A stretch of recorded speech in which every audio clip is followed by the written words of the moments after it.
sommes de retour dans votre magazine et comme promis, nous retrouvons tout de suite en duplex Madame Joséphine Martin. Joséphine Martin qui est cofondatrice des Vergers de Montpapé et également membre du bureau des jeunes agriculteurs de l'Ardèche. Bonjour Madame Martin. Bonjour. Bonjour, je vous remercie beaucoup d'être avec nous ce matin. Pouvez-vous rapidement nous présenter votre activité et nous raconter l'histoire de la reprise de l'exploitation des Vergers de Montpapé ? Du coup, c'était une reconversion professionnelle pour moi. J'étais entraîneur de gymnastique sur Grenoble et j'habitais à Annecy. Quand mon père nous a réunis pour nous dire qu'il souhaitait partir à la retraite et qu'il souhaitait transmettre son exploitation. Comme ni mon frère ni ma sœur souhaitaient reprendre, c'est tombé sur moi. Et ça tombait bien parce qu'on cherchait à rentrer en Ardèche avec mon conjoint. Donc c'était une belle coïncidence. Et du coup, c'est une exploitation arboricole essentiellement, avec du kiwi, de l'abricot, de la grenade, de la pomme et un petit peu de figue, et le tout en bio. D'accord, très bien, très clair. La saison 2021 a été impactée par des conditions météorologiques défavorables. Est-ce que les vergers de Montpapé ont également été impactés par cette météo difficile ? Oui, notre commune n'a pas été épargnée cette nuit du 8 avril, avec des températures négatives pendant très longtemps. Donc, malgré nos différents modes de lutte, parce qu'on a essayé l'aspersion, donc l'eau, on a essayé les bougies de chauffer, et on avait des agrofrosts, donc ça brasse de l'air. On n'a pas réussi à sauver nos récoltes et on a perdu quasiment 70% de notre production. La production totale ? Oui. D'accord, ah oui, c'est gigantesque. Est-ce que pour ajouter à ce tableau assez pessimiste, vous avez également été impacté par la crise sanitaire ?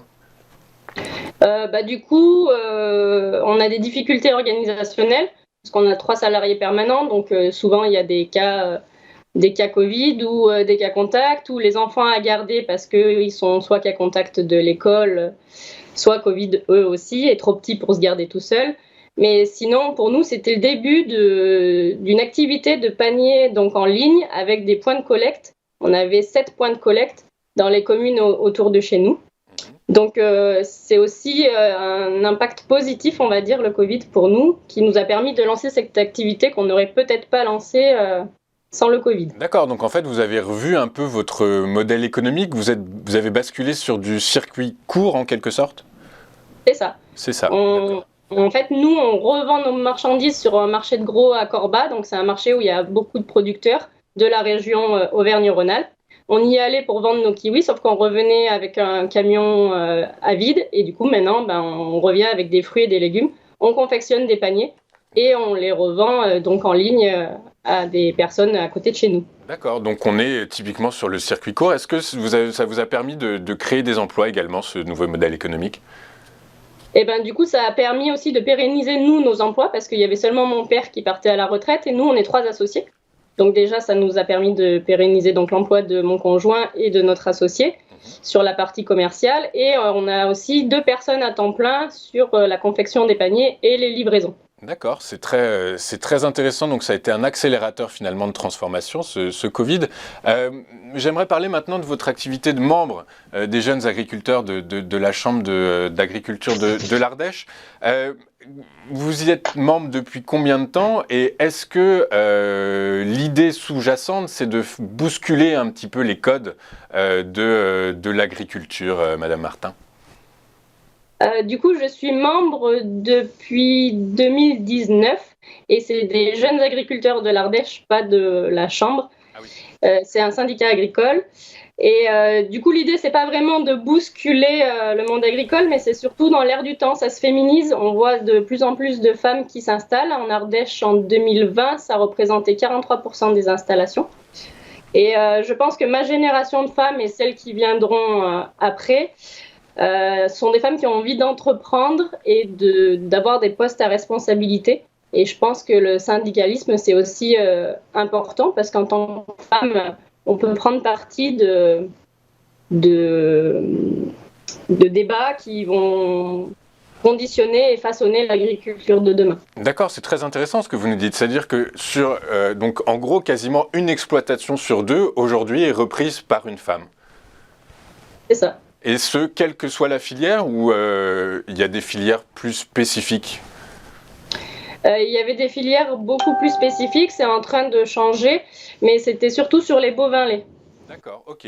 Et est-ce que le fait d'être membre du bureau, du bureau des jeunes agriculteurs, est-ce que ça vous permet je dirais, de développer votre réseau? Oui, oui, oui, déjà dans un tout premier temps, ça m'a permis de me faire des amis qui, comme moi, donc étaient agriculteurs. Donc ça m'a permis d'échanger avec eux sur les problématiques, parce que même si c'est de l'élevage ou de la viticulture, les problèmes sont souvent les mêmes. Donc ça m'a permis d'échanger donc sur mes problématiques, et puis ça m'a permis de créer un réseau. Et grâce à ce réseau, dans nos paniers aussi de vente directe, on a pu intégrer donc du vin et du fromage. Ça nous a permis aussi de diversifier, nous, notre activité. D'accord, c'est extrêmement intéressant, un vrai levier. On n'a plus beaucoup de temps, mais j'ai quand même envie de vous poser cette dernière question. Quel conseil donneriez-vous à un jeune homme ou une jeune femme qui souhaite se lancer dans l'agriculture? De passer par la chambre d'agriculture, déjà, je pense qu'ils ont beaucoup de réponses aux questions que l'on se pose. Et si ce n'est pas le cas, d'aller voir des exploitants.